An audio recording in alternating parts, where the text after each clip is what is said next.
Recording by Devin Kemp. Visions of the Night by Ambrose, Bierce. I hold the belief that the gift of dreams is a valuable literary endowment, that if by some art not now understood, the elusive fancies that it supplies could be caught and fixed and made to serve, we should have a literature exceeding fair. In captivity and domestication, the gift could doubtless be wonderfully improved as animals bred to service acquire new capacities and powers. By taming our dreams, we shall double our working hours, and our most fruitful labor will be done in sleep. Even as matters are, Dreamland is a tributary province, as witness Kubla Khan. What is a dream? A loose and lawless collocation of memories, a disorderly succession of matters once present in the waking consciousness. It is a resurrection of the dead, pell-mell, ancient and modern, the just and unjust, springing from their cracked tombs, each in his habit as he lived, pressing forward confusedly to have an audience of the master of the revel, and snatching one another's garments as they run. Master? No. He has abdicated his authority, and they have their will of him. His own is dead, and does not rise with the rest. His judgment, too, is gone, and with it the capacity to be surprised. Pained as he may be, and pleased, terrified and charmed, but wonder he cannot feel. The monstrous, the preposterous, the unnatural, these all are simple, right, and reasonable. The ludicrous does not amuse, nor the impossible amaze. The dreamer is your only true poet. He is of imagination all compact. Imagination is merely memory. Try to imagine something that you have never observed, experienced, heard of, or read about. Try to conceive an animal, for example, without body, head, limbs, or tail, a house without walls or roof. But when awake, having assistance of will and judgment, we can somewhat control and direct. We can pick and choose from memory's store, taking that which serves, excluding, though sometimes with difficulty, what is not to the purpose. Asleep, our fancies inherit us. They come so grouped, so blended and compounded, the one with another, so wrought of one another's elements, that the whole seems new. But the old familiar units of conception are there, and none beside. Waking or sleeping, we get from imagination nothing new but new adjustments. The stuff that dreams are made on has been gathered by the physical senses and stored in memory, as squirrels hoard nuts. But one, at least, of the senses contributes nothing to the fabric of the dream. No one ever dreamed an odor. Sight, hearing, feeling, possibly taste, are all workers, making provision for our nightly entertainment. But sleep is without a nose. It surprises that those keen observers, the ancient poets, did not so describe the drowsy god, and that their obedient servants, the ancient sculptors, did not so represent him. Perhaps these latter worthies, working for posterity, reasoned that time and mischance would inevitably revise their work in this regard, conforming it to the facts of nature. Who can so relate a dream that it shall seem one? No poet has so light a touch. As well try to write the music of an Aeolian harp. There is a familiar species of the genus Bore, Penetrator intolerabilis, who, having read a story, perhaps by some master of style, is at the pains elaborately to expound its plot for your edification and delight, then thinks, good soul, that now you need not read it. Under substantially similar circumstances and conditions, as the interstate commerce law hath it, I should not be guilty of the like offense, but I propose herein to set forth the plots of certain dreams of my own, the circumstances and conditions being, as I conceive, dissimilar in this, that the dreams themselves are not accessible to the reader. In endeavoring to make record of their poorer parts, I do not indulge the hope of a higher success. I have no salt to put upon the tale of a dream's elusive spirit. I was walking at dusk through a great forest of unfamiliar trees, whence and whither I did not know.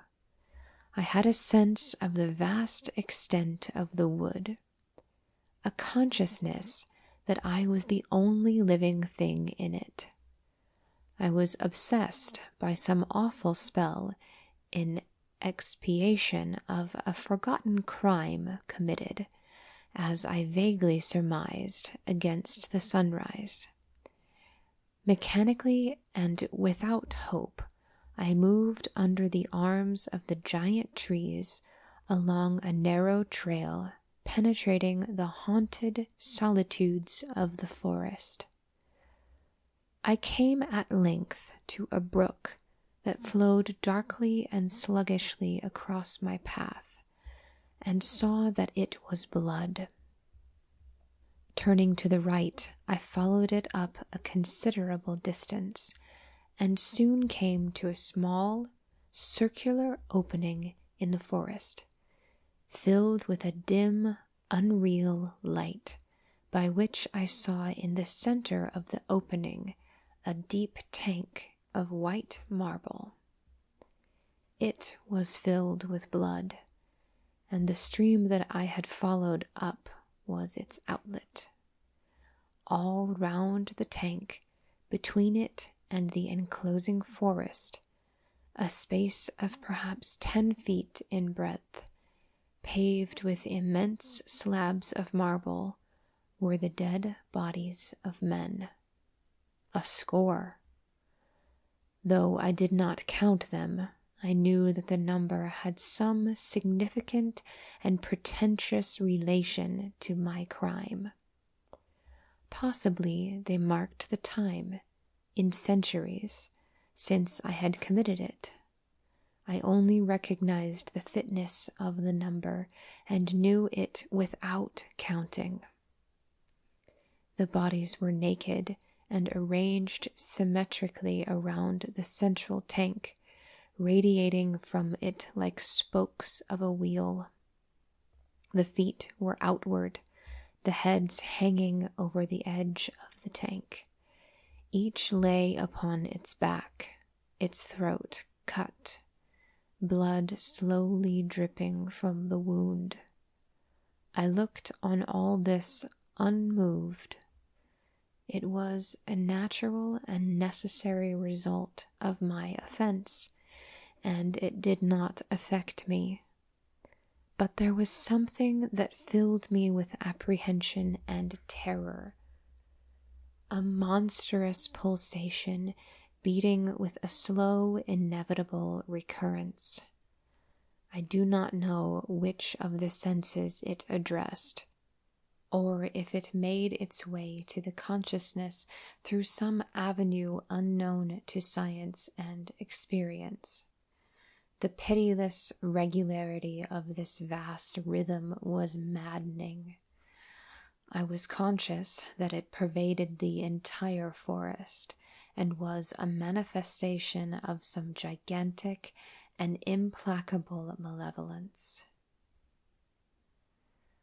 Of this dream I have no further recollection, probably overcome by a terror which doubtless had its origin in the discomfort of an impeded circulation. I cried out and was awakened by the sound of my own voice. The dream whose skeleton I shall now present occurred in my early youth. I could not have been more than 16. I am considerably more now, yet I recall the incidents as vividly as when the dream was of an hour's age, and I lie cowering beneath the bed covering and trembling with terror from the memory. I was alone on a boundless level in the night. In my bad dreams, I am always alone, and it is usually night. No trees were anywhere in sight, no habitations of men, no streams nor hills. The earth seemed to be covered with a short, coarse vegetation that was black and stubbly, as if the plain had been swept by fire. My way was broken here and there, as I went forward with I know not what purpose, by small pools of water occupying shallow depressions, as if the fire had been succeeded by rain. These pools were on every side, and kept vanishing and appearing again, as dark, heavy clouds drove athwart these parts of the sky which they neglected, and passing on disclosed again the steely glitter of the stars, in whose cold light the waters shone with a black luster. My course lay toward the west, where low along the horizon burned a crimson light beneath long strips of cloud, giving that effect of measureless distance that I have since learned to look for in Doré's pictures, where every touch of his hand has laid a portent and a curse.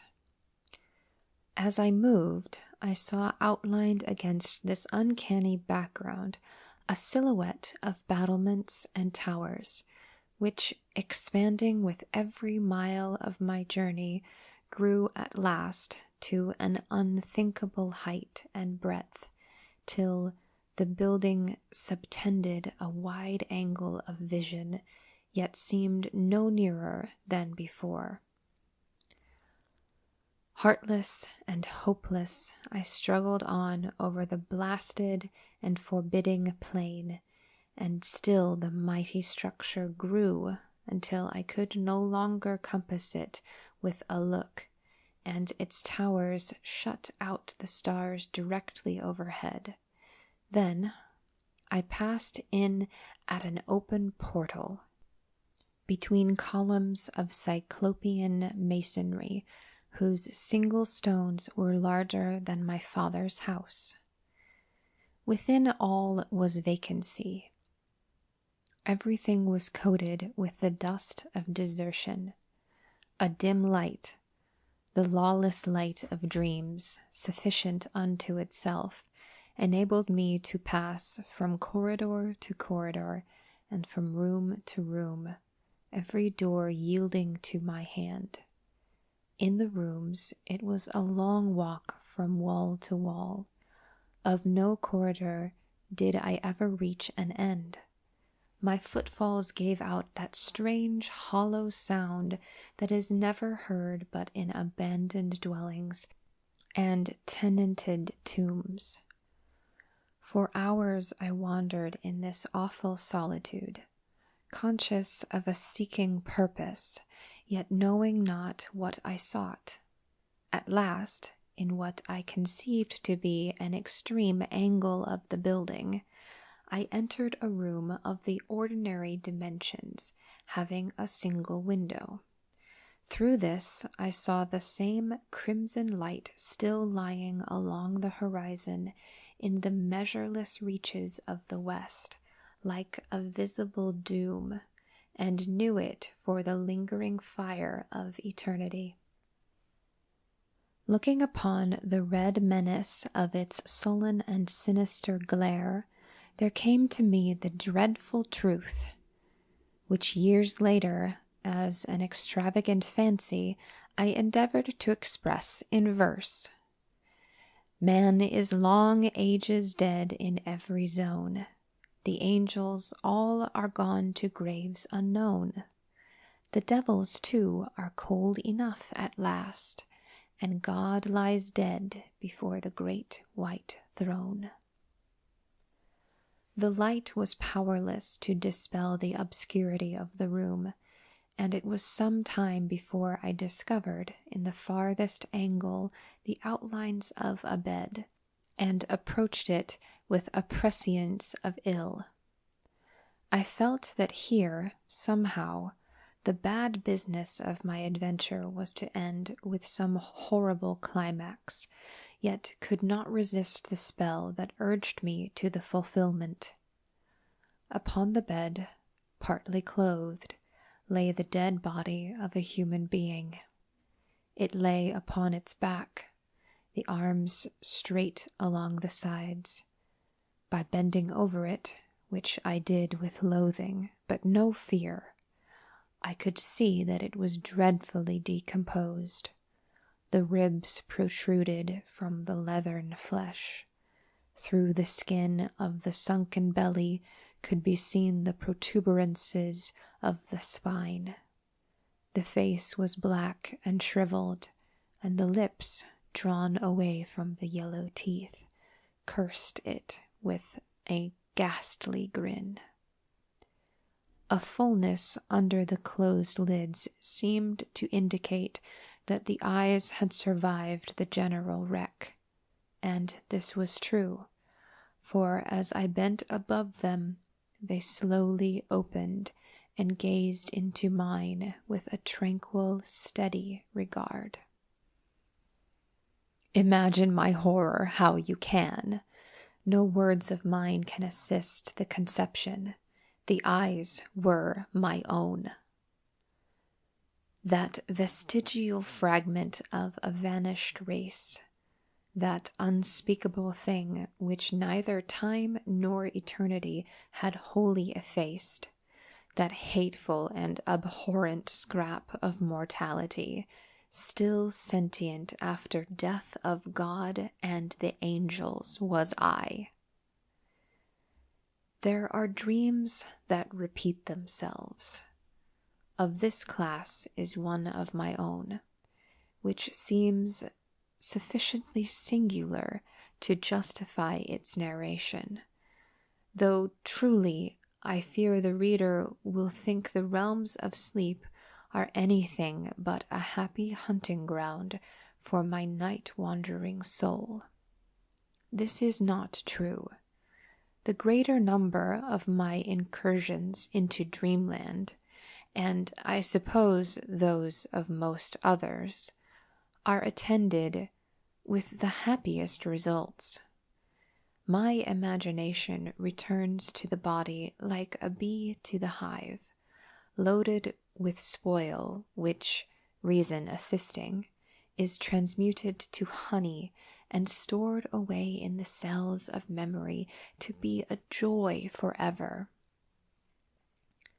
But the dream which I am about to relate has a double character.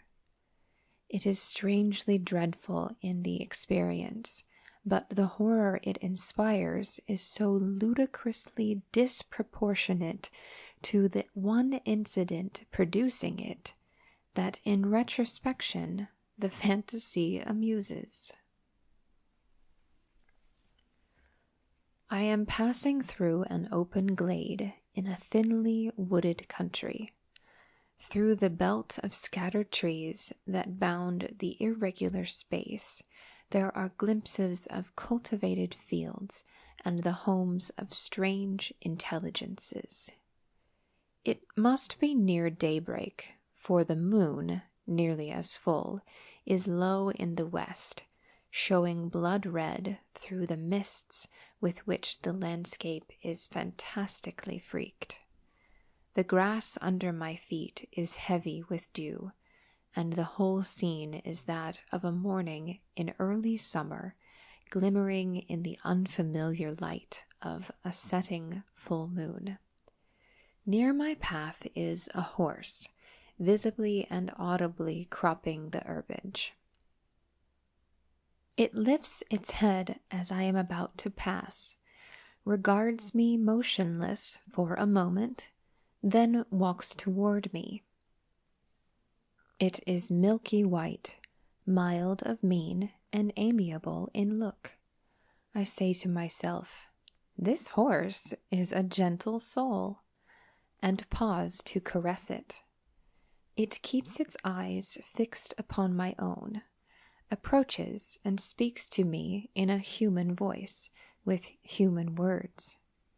This does not surprise, but terrifies, and instantly I return to this, our world.